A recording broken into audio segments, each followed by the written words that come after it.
You're listening to Traumedy, the podcast that helps you take your pain and play with it. I'm Nancy Norton. I'm a comedian, a former registered nurse, and I'm certified in therapeutic humor. I have a CHP, Certified Humor Professional, from the Association of Applied and Therapeutic Humor.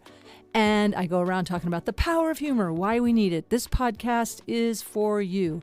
If you're ready to laugh at some of the things that tend to get you down, if you're ready to get a different perspective, and it's just for anybody who might feel isolated with trauma or situations and find out that you're not alone, that there's other people who've dealt with stuff. I think this is about my 70th episode, 71st, I don't know. But it's a good chunk of episodes, so if you scroll through, you might find situations that you relate to. I relate to almost all of them. Don't want to brag, but I love my podcast. I love it. It's, I guess, for me, my mission statement, heal myself and others. I hope that you get benefit from it. I know I do. I like listening to it. And I just re-listened to this episode that's coming up. And I'm like, oh yeah, I forgot this part. There's a lot of good information here. And I'm excited for you to hear the episode. A couple things coming up this week. It is right before Thanksgiving. It's Thanksgiving week. Hope you have a wonderful time gathering with friends or family. My family's all in the Ozarks having a Thanksgiving. I'm going to miss it, but we'll be going to some friends' houses. And, you know, I just want to give a little love to the turkeys and the hams out there. The hams. I don't believe that is an animal.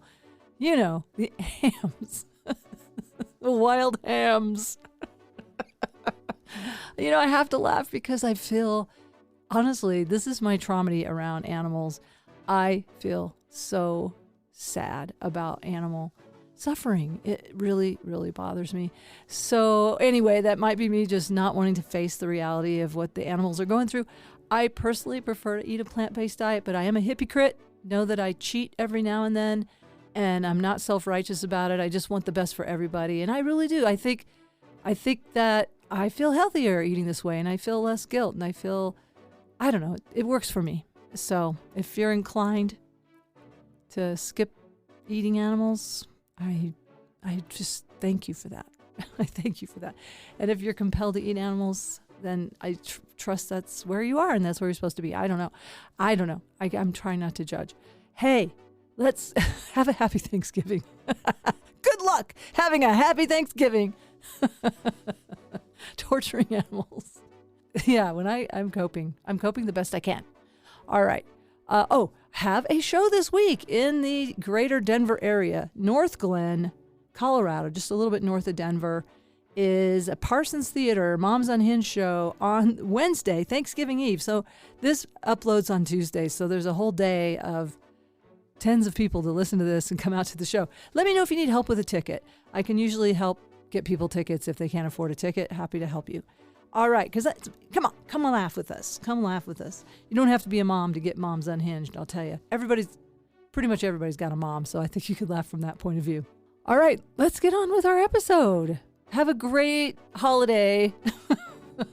See you on the other side. Trigger warning, this episode mentions suicide.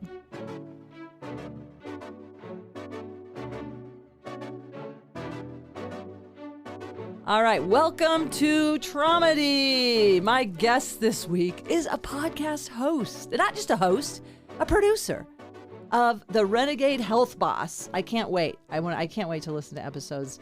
And a budding comedian, that's how we met, and a functional diagnostic nutritional practitioner. Yes, I had to write it down. I'm going to say it again.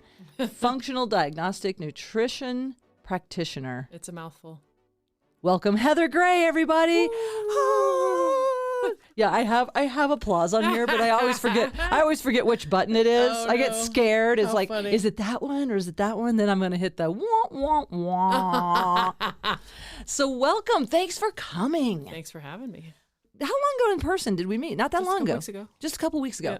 But what I was struck by, and that's why I have you on the podcast, is I just know we vibe in a certain energy frequency together. And I don't know if you feel the same way, but I could just like continue the conversations that we were having. I just could feel like, oh, this could just go on. Oh, absolutely. So thanks for coming and continuing the conversation. Yeah. Vaughn's like, she's my spirit animal. I'm like, she's my spirit animal now too. Like, yeah. So that means your power animal is a squirrel because I get that. I definitely I say that often too. Squirrel. Yeah, my dad lived on squirrel during the Great Depression, so I am part squirrel. Oh. Yeah, and that's and I embrace it. I love squirrels. So I do too. And I'm a vegetarian, but I always say if the quinoa runs out, I will eat a squirrel. I will eat the squirrels. Watch out. You're talking about Von Sprecken. He was a guest on the podcast, and so go back and listen to his episode. It was really good. Did you happen to get a chance? I didn't get a chance to, but I will. But you know him in amazing. person. Yeah, you know him in person. Yeah, so he was, I need to re-listen to it. I actually have to tell you, I will listen to our episode many times. I love listening to my own podcast because it's here for me too. It's like, I want to help heal myself and others. That is my mission statement. And co-healers. So I feel like we're co-healers with each other and even with our listeners. Just by people witnessing this, I think they send vibrations back our way. We send them back their way, and it's woo-woo. Absolutely. I know that's very woo-woo, but this has gotten more and more woo-woo. That's awesome. Yeah, so Traumedy, you have probably, I'm guessing, some trauma. Who doesn't? And is there some like way that humor has helped you in your life when you think about coping with some of the stresses or traumas that you've been through? Does anything pop to your mind about that? No, because I never put two and two together that way. I was just always kind of the funny, witty girl making people laugh. And I never realized that it was having to kind of come from a place of feeling like I needed to perform and be liked. It was kind of this people-pleasing type of thing. But recently, definitely been looking back at kind of putting all the pieces together and going, oh, like I was watching The Dark Side of Comedy, which is a series on Hulu right now. Have you seen it? No. It's so good. Okay. But every single episode is a different story on a different comedian. Right. And so they got to Robin Williams and I was like, ugh. Yeah. But, after watching the whole season, I was like, I was robbed. And my husband's like, what do you mean? And I'm like, after my second suicide attempt, like the connection, right, between trauma and comedy, like, why wasn't I awarded some sort of certificate right there in the psych ward, Congratulations, you now belong to an elite group of people, like, I didn't put two and two together until this year. And I love that you shared that with such a delight, like not a heaviness, after my second suicide attempt, you got a smile on your face. You're like, I was robbed. I was robbed. And tell me more what you mean by that exactly. You were robbed because you just found comedy this year. Oh, I'm got you. 46 years old. Like, yeah. My second suicide attempt was when I was 19, 20. Well, so how differently things could have been, Oh, same. I mean, and I'm being facetious. No, obviously, but I actually divine timing, right? Exactly. We were trusting the divine timing. But what I was just going to say is, you did find comedy. Yeah. You did. It just not in this whatever it is, this public arena that is so public, this whatever, the mainstream media arena. But man, with social media right now, it's, there is no broadband, it's narrowband. And so you're still so young and there's a lot ahead of you to be used and to be, I would say exploited. I don't know if that's the right word. But you know what I mean? Like, hey, you still have plenty of time.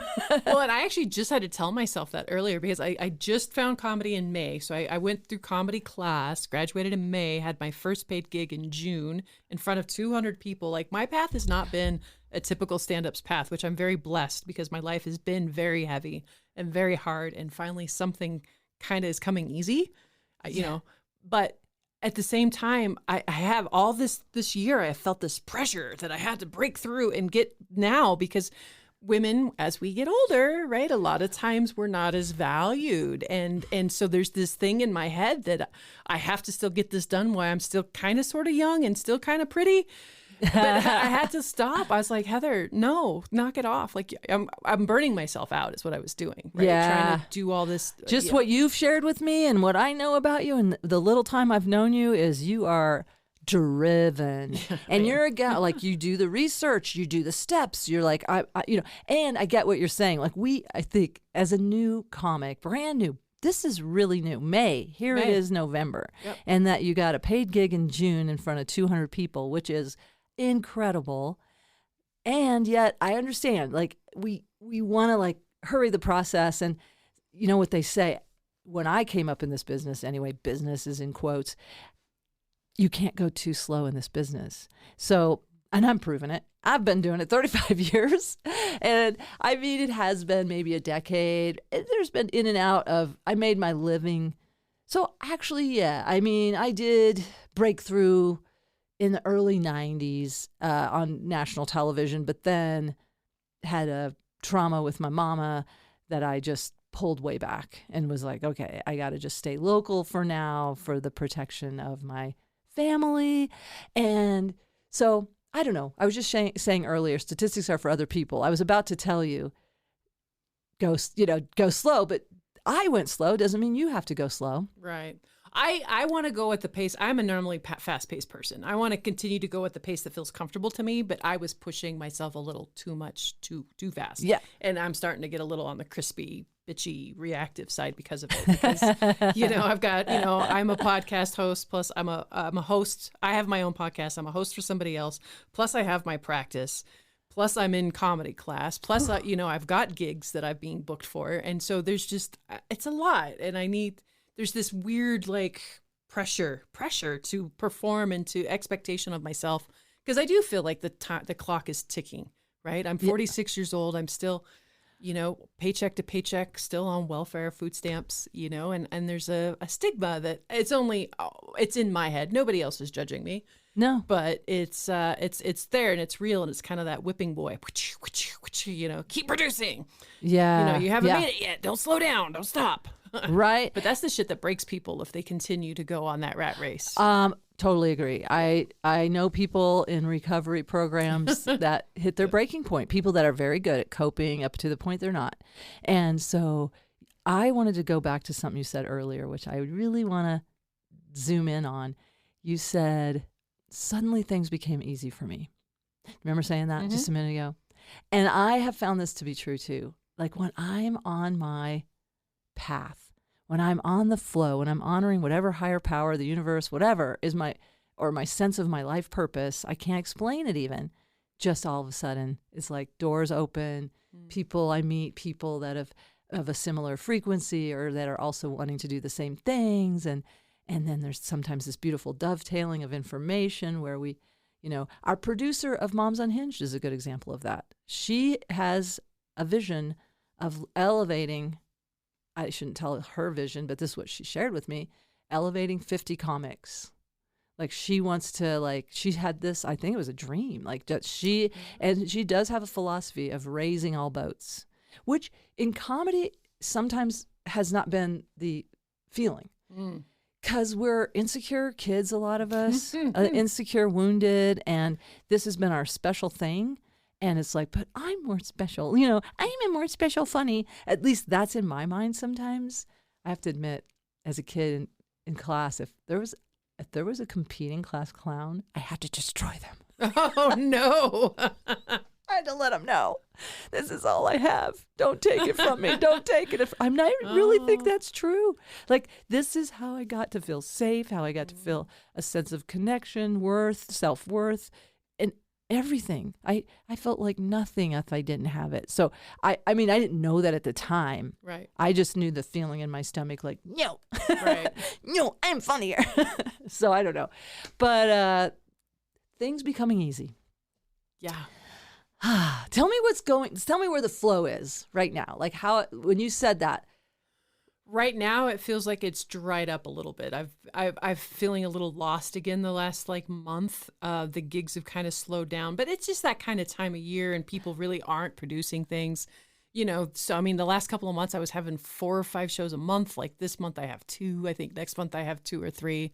little bar shows, nothing big. But that's great because it's just like I have to remind myself of seasons, right? Nature is so beautiful. It's like, no, you were in the harvest. Now it's time to go within, right? And I need to create a little bit more. And it's hard to create when you're out, go. So I'm blessing this kind of slower time. I'm trying to trust in my higher power and trust in the universe and not, because normally this is where I get in my head and go, I don't know what I'm doing. I want to say too, I was sharing with you as well that November is kind of slow. December, I mean, it is always a little different. Although for those of us who do like corporate gigs right now, it's nice because there's corporate holiday parties that pay a little more. But that feeling of fear, if you grew up with any scarcity or had any time in your life where you had scarcity, you were sharing earlier that you have some subsidies coming from the government that help you buy food and insurance. Maybe I couldn't remember what you shared exactly, but I was thinking, when you feel that way, is it about fear that maybe I won't be able to eat or have shelter, or is it more abstract? No, it's weird. Like my husband's like, what I'm afraid of like being homeless. I'm afraid of losing everything and being homeless. And he's like, he can't relate to that at all. And I had my astrologer friend who's really awesome. She started to go into a past life regression for me. And she goes, Heather, it's the 1930s. I just walked into your house. You're hanging and you left 2 kids and a wife. The stock market just crashed and I killed myself due to money. And I started a bawl. And I was like, I have never told anybody in my life that I often think about taking myself out because I feel like a burden financially because of this chronic illness and a lot of the other heavy stuff that I have. Yeah. I'm having truth chills head to toe. Truth chills. Yeah. For those of you who are listeners, I learned that from one of my guests, the term truth chills, and I'm getting them head to toe. Yeah. And I have had a past life regression. And once she shared that with you, because the whole point of doing those, if my preferred, I don't know, past life regression teacher is Brian Weiss. I don't know if you're familiar, but yeah, he just made it more accessible to me with that book, Many Lives, Many Masters. And that's how I got started, was that book. I love that book. And it rings true all through it. Yeah. Highly recommend. I haven't read that in 20 years. Me either. Wow. So you and I both. Yeah. Book club. I was probably in my 40s. So here I'm 64. Yeah, it was like 25 years ago. And my friend Patricia took me on a past life regression for my 40th birthday. And she was one of those like ahead of her time people. I don't know, we're behind. I don't know where we are in the whole continuum. So the goal, what I understood from my therapist friend Patricia, this was her work, is helping people get over phobias and get over stuck places. And for me, it was just, I was getting over generalized anxiety. I didn't have any one thing. But at the time, I didn't know. I went to a past life where my dad was killed by Native Americans and probably deserved it. And but I was sobbing. And then I was raised by my mom. We were very, very poor. But my mom and I were so close and I felt so loved. And in this lifetime, I didn't have as much of a tender feeling with my mom. And that was what's wrong with me, that she doesn't love me. So for you, when you got that when you got that confirmation, and I know you probably listened to your spirit signs, like that rang true for you. Oh, I guess I ugly bawled. Like I was just moved. I couldn't speak. I was like, like I said, I've never told anybody that I have those thoughts about money. So my trauma around money goes way, way, way back. And it's something that I'm trying to brainwash myself every day, of telling new, reprogram new systems instead and get rid of this old faulty wiring that I inherited, so. Oh, yeah. So how's it going? Like, can you feel a difference? Did you feel a shift? How long ago did she share that with you? That was probably about a year ago. It still depends on the day. Like some days my defenses are really good and I'm feeling awesome and I've done my affirmations and I'm high vibing. And then there's other days where I'm like, I don't know what I'm doing and I don't know why I'm still on food stamps. And instead of focusing on what I have to be grateful for, I focus on the things that are still lacking, which then puts me in a full on spin that can take days to get out of. And thank God my husband speaks the same spiritual language I do. And he's pretty good about putting my head back on straight.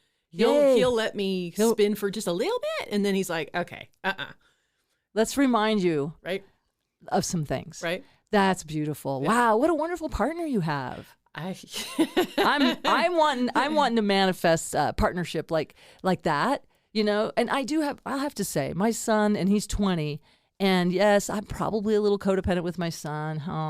But this kid came to me with wisdom and insight, and I mean, he's always had it, and it's weird. Like I can kind of do my little thing, even though I'm in a recovery program for adult children.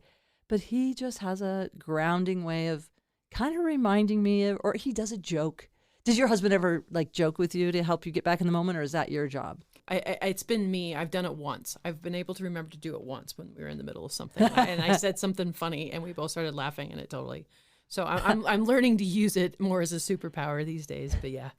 But yeah, he's pretty funny and pretty wise all on his own. And it's been awesome since I started doing the comedy. It's given him permission to be funnier and more playful, and so our relationship has just been it's more of a value of humor coming to your house. Oh, it's amazing. I love it. I love it. I love hearing that. I love it. And just it's given, nothing comes of comedy for me if I don't make it, whatever happens, the gift that it's given me to be myself fully 100% unabashedly, and I get to be goofy and I play with people. Like I was on the flight and the flight attendant was doing their little announcements and they screwed up. And I said something and we started laughing our asses off to the point where he had to get off the mic for a minute to compose himself and then get back on. And then as I'm leaving, I think I'm going to get in trouble. And he gave me a high five. He's like, thank you. I needed that laugh so bad today. And I was just like, oh, this is amazing. And that's the stuff. That's the stuff that can shift, and that intuition, trusting your intuition, or just allowing it. Because I did study therapeutic humor for the last 3 years, got certified. And I have to admit, I needed to learn a little more how to embrace the milieu of humor in my own house, And when I actually started reading the articles because I was looking up neural pathways of, I was looking up neuroplasticity because I was having memory issues during perimenopause. And then the algorithms were like, did you mean the neural pathways of humor? And then I just opened up all these articles and it shifted. It let me know. That's when I learned that we're being of service when we make people laugh. It actually does help people. Now, there is a thing if we interrupt somebody's process, we don't want to, we don't want to not have our feelings, but sometimes it helps titrate the tolerance of going into some stuff. Let's take a humor break and then we can go back at it. Right. Because I don't want people to distract me if I'm like, no, I want to be mad right now. And it's like, okay, but. Right. There is a spiritual bypassing to humor that absolutely, and kind of a numbing out. And I remember I used to do it. I used to almost after everything I would say, I would have this weird little nervous giggle. And it was a coach. It was a passion and intimacy coach that I was following for a while who pointed it out. And she's like, she's like, what is that? And I'm like, I don't know. And then she goes, I want you to say something and actually not giggle. And she's like, sit with what it is that you're nervously trying to get rid of. And I was like, oh. And same thing with comics. It's like the sad clown syndrome, right? So it's funny she's that gesturing humor... towards me. No, I am a sad clown. Oh, I'm a very sad. I know. I just had a show last night, and it was one of these magical, woo, and the women after, you like this all the time. I go, no, I was literally crying on my couch right before I got here. Oh, no. I was. But I still, I was, anyway. So keep going. Sad clown. So there is a numbing, and you can, disappear in comedy as well. So there is a dark side to comedy, right place, right time for anything. Right? Bingo. And a lot of it for me with my healing journey, with trauma therapy, pardon me, my apple came back. Delicious. Sorry. I could taste it. No, I'm kidding. So that's a good example of the guy goofing at the microphone and me, I had to, burp a little. Yeah, take the energy out of it. Because, there's times in our lives we might have been shamed for something like that. Oh, absolutely. And God, we are just all so freaking, I can only speak for myself, was so wound, so freaking tight all the time, and was always taking myself way too seriously. So what a blessing to just, I tell people all the time, including my 21-year-old kid, I'm like, dude, no one's getting out alive, right? That's it. Right? We're not. We're not, turns out. Or we're getting out more alive, but not in this right. Body.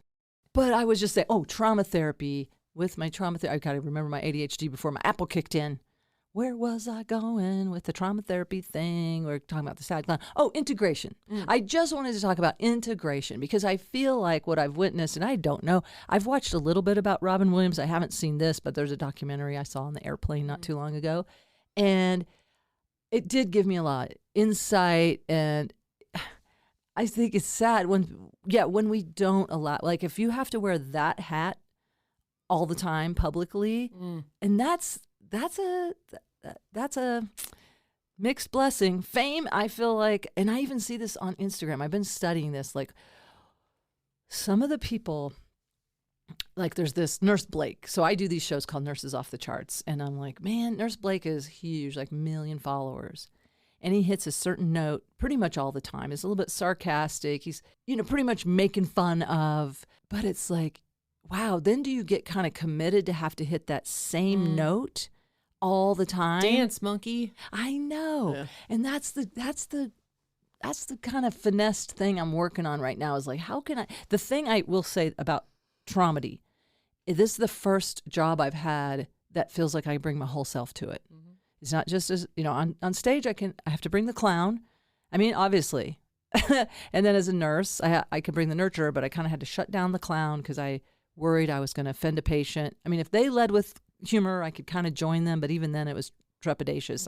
So this is the first time I've been able to bring, I feel like my whole self and say, hey, we are complex people. This may not ever, fame is, I don't even know what is that? That many more people who don't really know you. But I would like to reach more people, help more people. Absolutely. What do you think about that? Staying aligned with being of service, or do you feel you seem like somebody who were you the one that was telling me about profiling? Like if I have a service, like you. Yeah. Do you feel like sharing any of that? I found that fascinating. Do you feel like is that interesting to other people? I think so, but I'm a kind of a dork. I like personality profiling. I've there's like 5 or 6 different ones that I've learned just because I like learning people and why we do the things that we do. I'm so curious as to why we're wired the way that we are. And help us align with that. Exactly. So that... Yeah, I mean, because I was so wrong. I was made wrong my whole freaking life for everything about me. And when I went to that higher alignment class and learned visionaries have a tendency to be a little bit more on the sexualized side. Oops. So I'm not just a dirty whore. It's actually kind of how I'm made. Like, woohoo! And yes, and in our culture, gosh, how dare you invite that much pleasure into your life, madam? Exactly. You are a slut. Yeah, to where guys are like, yeah, man, and women. Reframing the slut. I mean, but seriously, I have to go into a southern accent because I don't know if you've heard my material about they outlawed pleasure-penetrating devices in Alabama. A senator stood before the legislature. This is a true story. Oh, good God. If you do not, henceforth they are known as dildon'ts in Alabama. True, but they're not called dildon'ts. That's what I call them. That's hilarious. But they're outlawed in the entire state of Alabama. And only 5 are you allowed to have in Texas. I don't know why 5 is the threshold. Oh, my God. But anyway, it's legal. It actually has been made illegal. It has been vilified. It is. So good for you. So you're a visionary. Yeah. And visionaries tend to sexualize their experience. A lot of their energy comes from their root chakra, which is where a lot of sexual energy comes from. And the only way that we can to move it through our body is through dancing, movement, and sex a lot of times. So yeah, I love salsa dancing. I love dancing. Did you find another? Is your partner a visionary? Like, do you? No, he is. So higher alignment. But you don't have to out him if you don't want to. Oh, no. What his thing is? Higher alignment is their whole claim to fame is find somebody that aligns with you instead of this codependent. Opposites attract model. That trauma bonds you and you can't. Correct. And you're perpetually frustrated. And when I met him, I was like, you and I, never going to happen. I'm a visionary. He's an artisan. I am fast paced. He's slow paced. I'm dynamic. He's disarming. And damn it, if I didn't still fall for him. And this work has given us the tools, right, to try to understand and speak each other's language. Right? Okay. Right. Because before that, a lot of times I would take his behavior personally. when really, no, it's just because he's slow paced and he's an act last. I'm an act second and I'm fast paced. So, I'm 5 miles down the road before he even realizes what the hell's going on, And, Right. So. Oh man. And then it can bring up shame in us. Oh, absolutely. I have a lot of shame around being, I don't know if I'm an act first, but I'm close. You know what I mean? I have thrown a guitar and then felt about it and then thought about it and then went to jail about it. Oh. So I'm just saying, it's like, but then I will say this. I felt like it was a higher self meets lower self moment because that guitar shot out like a sandwich. And the safe house told me, actually, this is classic behavior that ends the physical violence. And it did. I could never return to that house. I did lose my clean record, but it was worth it. Huh. It's worth it. Kept my son and myself safe. Oh, fascinating. So it's not something that I might recommend. I would say just leave if you can. Right. But you're an act second. What do you do first? Think. You think? I think first, I act second, and I feel last. So really, I have a hard. Even though I'm easy to tears, like I can be moved, and I'm ridiculously empathetic, empath. But to feel and understand what my own feelings are going on, I have to really sit with it almost daily and ask, what is it that I'm feeling? And if I don't, it usually comes out sideways. You know, I've been known to be a bit of a Karen, and I don't mean to be. It's my emotions coming out sideways because I've just been blind to them and not given them space and, projecting, act, think, and and then finally my feelings are like, nope, you're gonna feel this. So feel is last. Yep. And then I wonder if I feel, because I know there was a feeling, and then I did the act, and then I thought, no. Like literally right after this guitar, I left my fingertips. I want to do a painting of it. Like, no. Like that. Awesome. Like I was like, shit. Yeah. Okay. And he's a feel first, feel, think, act, so he feels and thinks and feels and thinks. And it's hard to get him into action. Which is, you talk about being perpetually frustrated, being a fast-paced act second person, being with a slow-paced last act. Like, I feel like I've constantly got a cattle prod. I'm like, come on, let's go. Come on. I can feel that energy. I can feel it. I think I've been with a man like that. Very, very nice man, my first husband, but I feel like I would say the word let us do something. Let's. And I would be like, let's. And then he would think about it. And then he would go, like, here's an example. We lived in a condo in Hawaii, and we had a beautiful pool, and I was like, hey, let's have a 4th of July party. And then we could have flags that I could put on toothpicks on sponges in the pool. Like, what a stupid idea. But anyway, for me, I'm just telling you, this is my husband. He looks at me, and they go, oh, it'll get windy, and they'll all be in one corner. And I was like, can you just let me have it for a second? Because I thought that'd be kind of cute, a cute little 4th of July idea. Or like, let's go to the woods. Let's go up into the bamboo forest. I love the bamboo forests. And the way the light comes through them. Oh, let's go up we were long distance runners. Let's go run up in the forest. Oh, he's like, just think for a second. We're going to be watching branches for our heads and miss the roots and fall. And I was like, God, you're probably right. I have done that. Oh, hilarious. I know. But it's hard. It was hard to get, like, how do you do it? How do you find a way? That could be your artisan self, and he was probably something a little bit more grounded and practical, like a scholar. Mm-hmm. So he's using more of his, thinking the very logical, practical. Yeah. Very practical. And you're the artisan, let's do this. Yeah. You're a visionary. So you have so many ideas. Yeah. Or is that what it is? What is it? I mean, I'm exactly that. Lots of ideas, kind of ahead of my time. I mean, I remember back when I was younger, there's not one group that I used to belong to, whether it was a business group or a networking group or this kind of group. Everybody was always 15, 20 years older than me. Always. So I was always kind of ahead of my time. A natural born kind of leader, organized, very succinct. You can tell like artisan, if you see somebody walking and they're all loosey-goosey and they wear, tie-dye and or maybe some mismatched things. You talking to me. Exactly. Like you and your tie-dye. I'm like, you would never catch me in tie-dye. She was horrified. We went out. No, I'm not want to have your feelings for you, but you just said, oh, because we were talking about it somehow, and you were saying, oh, yeah, I would never wear tie-dye. And I was like, oh, yeah, man. And mismatched. Yeah, I'm wearing mismatched socks right now. I just grab whatever I could find. And so with a visionary And then tell me that order again. I'm a visionary artisan server. So you and I have two common, I believe. I think we're both artisans, and I think we both have servers in it. I think your other one would be a sage, because that's that mouth energy. And yeah, exactly. When you smile, that's all I see is mouth. It's like, yeah. And you're a talker. I love talking. You're probably really good at seeing patterns. Mm-hmm. Yeah, that's a sage thing. Oh, interesting. Well, thanks for sharing that. But then, so you're learning to navigate having somebody in your life. Like, ideally, I would be with another person with the same stuff. Right. And also that pacing thing, too? Oh, absolutely. Pacing is actually really, really, really important. So because our pacing is so different, I'm paced at a 65, he's paced at a 45. They say you want to be within like 10 points of somebody. And so because of that, we actually can't sleep together. Like he lays next to me and I'm just like wide awake. And then the minute he gets up and goes to his own room, I can fall right asleep. Like, we have never been able to sleep. So his frequency is somehow interrupting you. It's too different. Do you know what those numbers represent, or are they just abstract numbers? They're not abstract. It's been a while since I've been in it. Like, they were just saying it was how fast you take in information. And they were saying, like... processing? That Einstein was about a 35. And so he would take huge chunks of information, process very slow. Where I'm a 65, I process a lot of information very fast. You know, little bits of information very fast. Okay.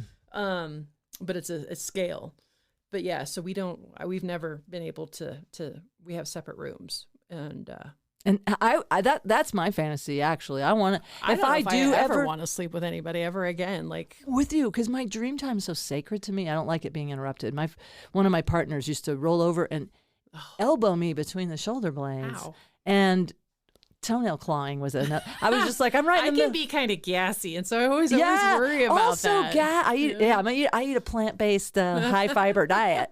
So there is that too. It's like, can you imagine going all night and not being able to like get comfortable with your intestinal needs? Or being gassed out by your partner? Blah, like, I'm good. Or like not being able to wake up and write some stuff down, turn on the light. I love it, but I know some people love spooning all night. Some people, I mean, it's amazing. We have our cuddle time, and then I tap him out. And he goes to his bed. Night. Yep. Okay. I like that so many options, anything's possible. So people that are listening, if you want to Google higher alignment, you can learn more about that. Yep. And I wanted to let's talk about your podcast. Let's talk about your work, like your calling and the Renegade Health Boss. Yep. Tell me about that. Yeah, I mean... So basically, I have a pain to purpose story, right? The majority of folks in the alternative health space do. Oh, I love this phrase. I've never heard it. I talk about I talk about us being the wounded healers. Oh, yeah. But I didn't know I love the alliteration. Absolutely. Pain to purpose. Pain to purpose. Yeah. Pain to purpose. Come in, please. With me, I mean, I was basically born full of shit. Like, how many people can relate to being constipated as a little kid? Right? I would sit on the potty for so long that my feet would fall asleep. And that started my, let's throw Band-Aids at symptoms, right? Thick, nasty oils, stool softeners, laxatives. But nobody was trying to figure out why this 4-year-old couldn't poop.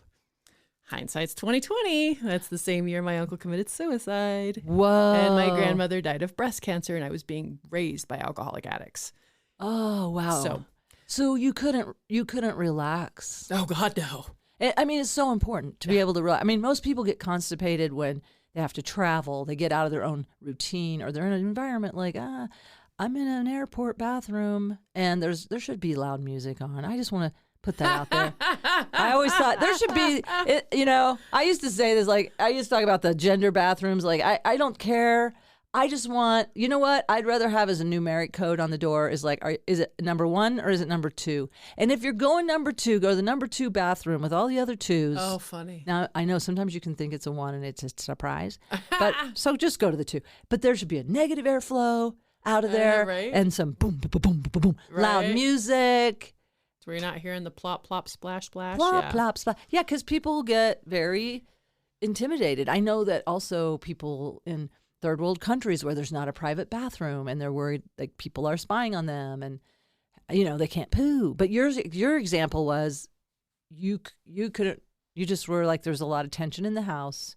It was not an emotionally safe place. It doesn't sound like, if your parents were dealing with addiction and alcohol. abuse. Yep. And then the loss of my uncle, who him and I were really close because he was 18 when he did that and I was 4. So he was, the youngest in the family. And so he was like a big kid to me. He was really one of the only adults that played with me. Oh. Yeah. And he was probably a highly sensitive person, since those are often the people that end up leaving prematurely because the world is so hard. So he probably was attuned. Maybe he was also an empath. I don't know. Yeah, I don't know either, but it was a big loss for you. It was, and I think around that same time also turned on my celiac gene, and we were basically eating a standard American diet. So now I'm like the perfect host, right? So because not everybody who gets bit by a tick gets Lyme disease. So I start this off, whether it's Alzheimer's or anything, most anything, it's a 5, 10, 15 year progression before you actually start getting that diagnosis, before symptoms actually show up. The body is so brilliant. It'll start giving you little hints long before you get the big diagnosis. So I got bit by a tick when I was 13. My first suicide attempt was when I was 15. And again, let's throw Band-Aids on symptoms, antidepressants, mood stabilizers. You're just attention seeking. Nobody was trying to figure out why this 15-year-old was trying to off herself. Yeah. And so out the door I went. And that's part of the reason why I talk the way that I do too, is because I really try to connect mental health issues with the possibility it could be a virus, a bacteria, heavy metals, brain inflammation. It's even in my comedy, I talk about brain inflammation because all too often it was just this neurotransmitter deficit, type of thing. And they're starting to find out that it's actually not that it's, gut issues and brain inflammation and toxins and all these other things. Like if somebody from the mental health space would have known about Lyme disease back when I was that age, how different, again, my life could have been if I would have gotten diagnosed at 15 instead of diagnosed at 34. Yeah, where you wouldn't have had all that damage that was done. So much damage. By the time it was done, I had Lyme disease undiagnosed for over 27 years, mold toxicity, 3 autoimmune diseases, 150 pounds overweight, 2 suicide attempts. Very miserable. And a partridge in a pear tree. I'm sorry. Was that wrong? But no, not at all. You know what? I got to watch my traumedy because that should be for you to say, not me. No, but I loved it. It just, I felt the rhythm. Absolutely. I was like, well, damn and it. a partridge in a pear tree. No, should we try to put it to let's say it again. Let's say it again together. There was what was the first thing? Hold on. Let me think. 27 years undiagnosed disease. 27 years undiagnosed disease. Mold toxicity, 3 autoimmune diseases, 2 suicide attempts, 150 pounds overweight, and a partridge in a pear tree. Happy holidays, everybody. I love that. Merry Thank Christmas. You. I'm Nancy Norton in the Lyme Boss. Doing a little Ozark Reiki up in here. Yeah. Yeah, for real, though. Yeah. Like, that's, because it's devastating that was not diagnosed, and that you can look at those forks in the road all the way back there, and that you could have had a whole different experience. However, let me ask you this. I know. Okay. Would you trade it? A pain to purpose story. Hello. Okay. Hello. Yeah. No. I don't even need to ask the question. No. There's a few things that I would like to have done differently. Like, oh my God, I don't have a relationship with anybody else in my family, including my parents. They're still some of the most biggest toxic bullies in the whole wide world. But it's taught me to learn to love myself in a whole nother way, because most people get that unconditional love from their parents. I never experienced that. So I had to learn how to fill up my cup in a way that most people don't. Yeah. That's the only thing that still stings sometimes, though. Sometimes I still wish that I had love. Yeah. Of course. Tender care. Our inner child still craves. Absolutely. To have them, like, the miracle of them being somehow someone else. Like, they're all of a sudden self-aware and they've gone into recovery. But if you've read the book, was it Radical Forgiveness? Oh. And it talks about, I ended up thanking her one day of, thank you for playing your part in our what I signed up in this world to learn. Like, we're I've not done victims. the same thing. We're not victims, right? It's happening for us, not to us. Like, I get all that. We have been victimized at times, and that's the difference. We don't have to identify as the victim. They don't have to identify. They don't have to identify as the perpetrator. I'm just saying, but we are gifted with we've learned a lot from suffering. I'm asking the universe, may I please learn from delight now? Because this would be a little more fun for me. Amen. But you said something earlier that I just was like, well, most people I know did not experience unconditional love from their parents in this culture, because I'm doing some inner family parts work right now. And it's like the inner critical parent is, a lot of times who ends up parenting us it's a survival trait. Yeah. Like, well, you better shut those feelings down or, Right. it's going to upset the whole family dynamic and we need each other. It's back to that clan mentality. We got to stay together and all be in denial Right. to survive. So yeah, it's breaking those rules. And I know I have been, I live 800 miles away from most of my family. And so we have kind of a limited relationship, I would say. And I try to meet them where they are. And my mother has passed on and my father too. And so sometimes it makes it easier to forgive once they're no longer able to hurt you. But you set the boundary that you needed to set. And it's hard. It's hard to miss out. Especially when you see them act completely different with your siblings. And so that just reinforces, though, that they really did. They played their part. Like, I asked them totally treat me like ass my whole life because that's the only way I'm going to learn this. And they're like, okay, because I know they're capable of love. I've seen it with the way they treat their animals, with the way they treat my other siblings. Damn. It was weird. I had a woman, and I don't even know how she saw it, but she was looking at my human design chart. And 2 seconds out of her mouth, she goes, what's your relationship like with your mom? I'm like, I don't have one. She goes, good. I said, what? And she goes, that woman was put on this earth to just tear you down and rip you apart. She's like, never, ever. And she will never change. No. And I kind of had that. I've always kind of known that. Yeah.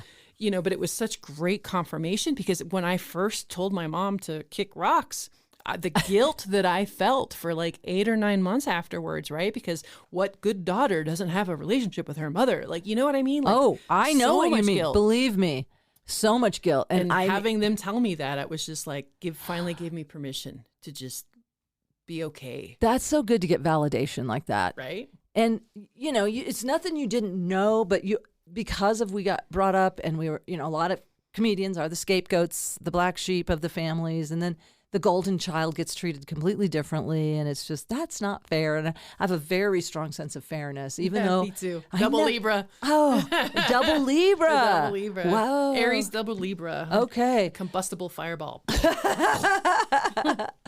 Wow. Well, it just sets me off. Like, to witness unfairness is really hard for me, or especially if I experience it. I'm just like, even though my mom said over and over, life is not fair, I don't think, I was just like, but it should be, like, I feel like there's a should in there.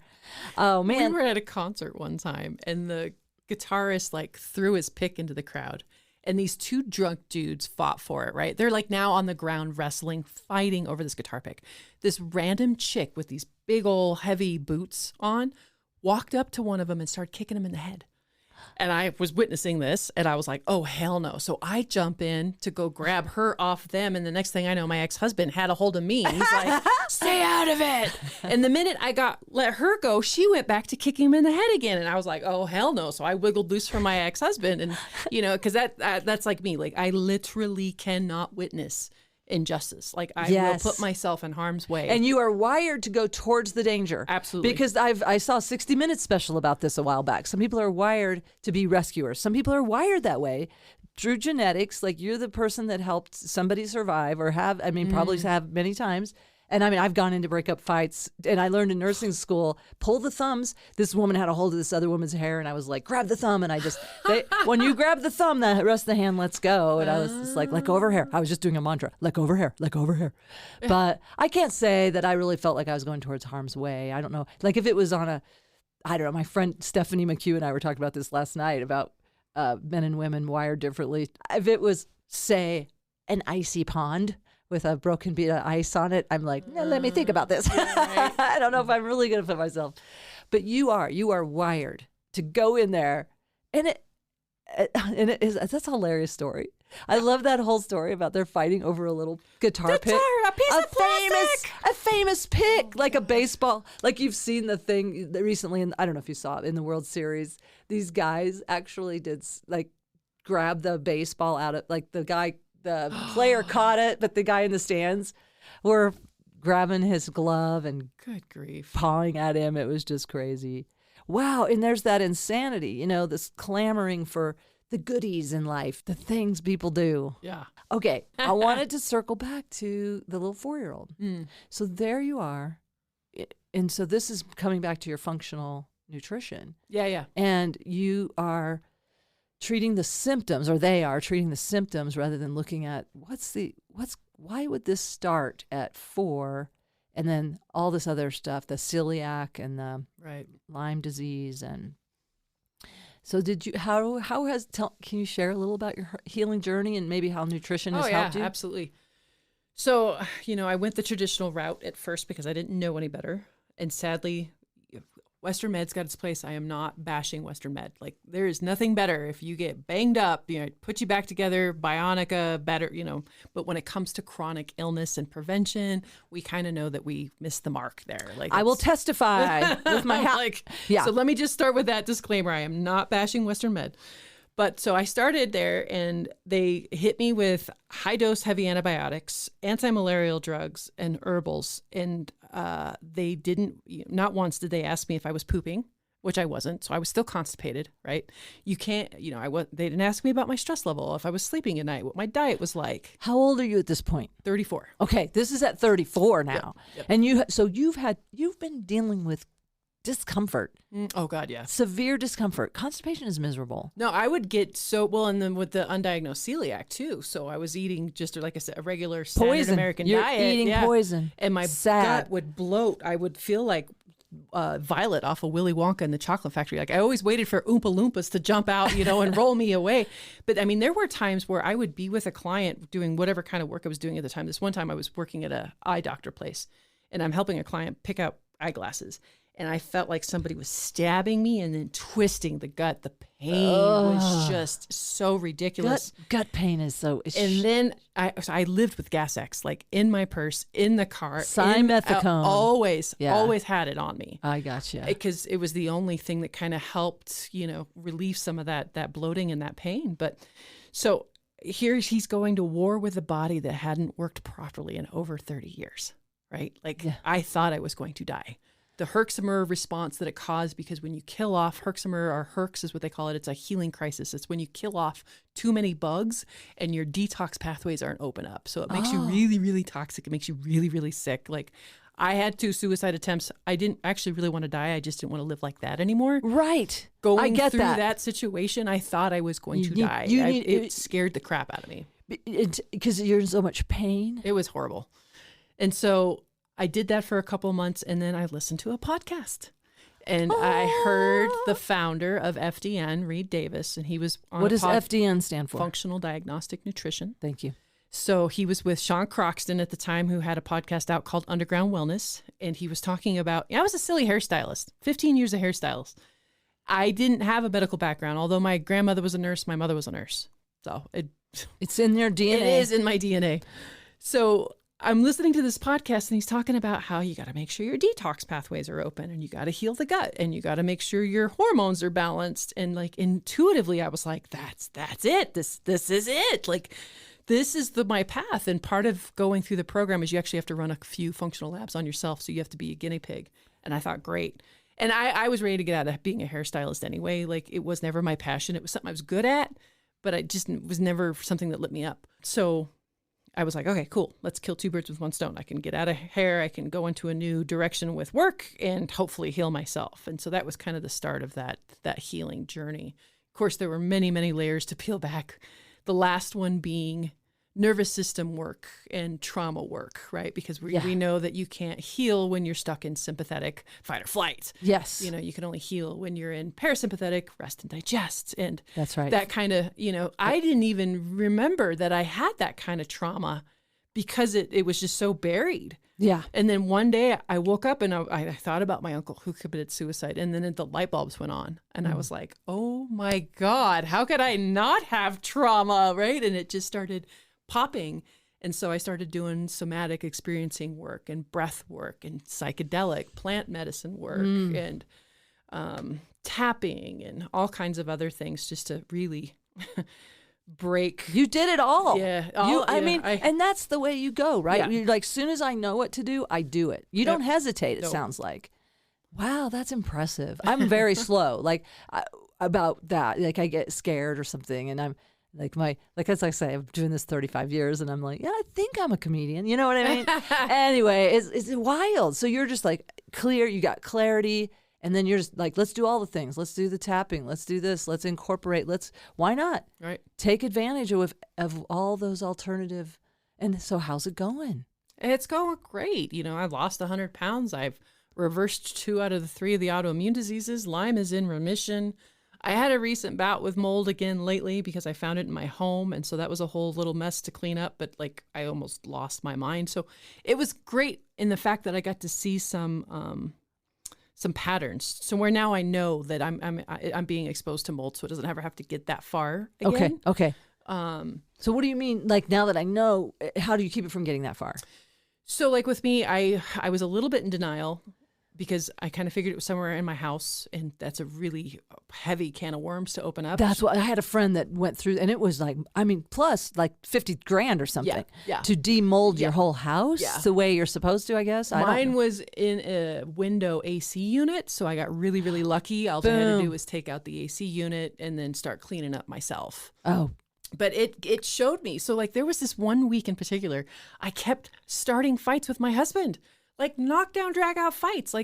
I get really reactive. And so that's one of those first symptoms that my brain is getting inflamed. There's something going on, but I was ignoring it. But I'm also going through menopause at the same time. Man, there's so many, that's a lot. So I'm going through moldy menopause, right? So I've got massive brain inflammation. My hormones are all, and I'm just a mess. But I didn't take my own advice. I say it all the time, no matter how common a symptom may be, it is never normal.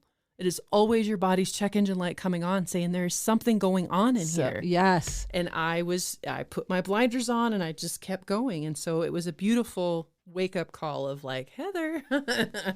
So I could have caught this months earlier if I would have listened to the early.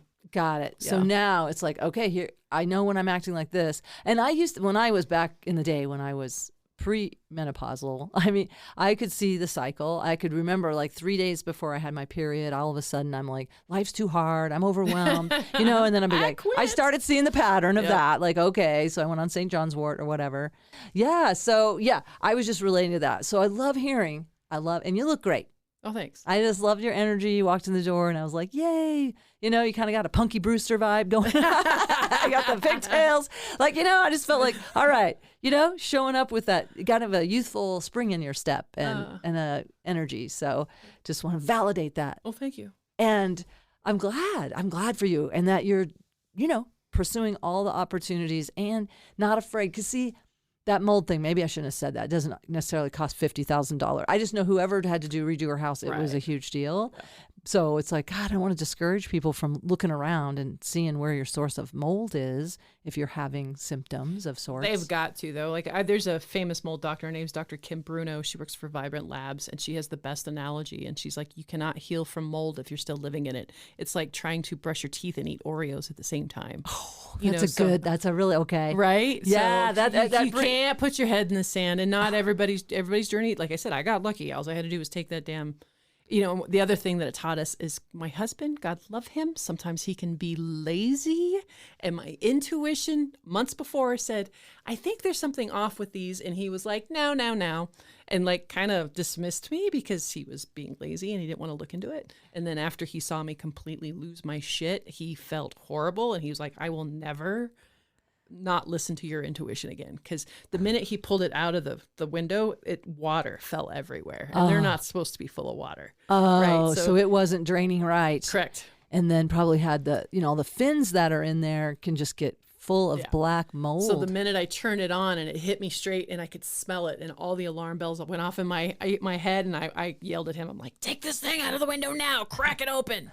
I had him crack open all of them in the house, even though it was only a month left of summer, really. But I was like, I can't sleep without knowing, you've got to open these. And he did it willingly and joyfully this time. So there was a couple of really great lessons even from that, right? That's right. Get us out of denial. Right. Even though it's painful, because somebody told me yesterday, because I have this tendency, I was thinking to myself, people in denial don't like me. Well, we're all in denial about something.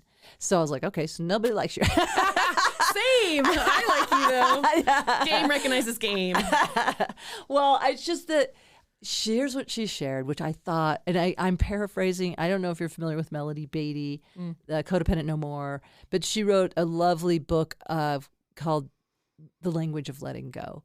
And it's, this line is like, denial is like a comfy blanket, and it is not for me to remove someone else's comfy blanket. And that is tough, though. Like, especially like your husband wanted to be in denial. Like, I just don't want to deal with all this. And I always, I mean, people have been pushing, I call myself lazy, so I'm pushing back on like, he's probably just overwhelmed with the idea of it, right?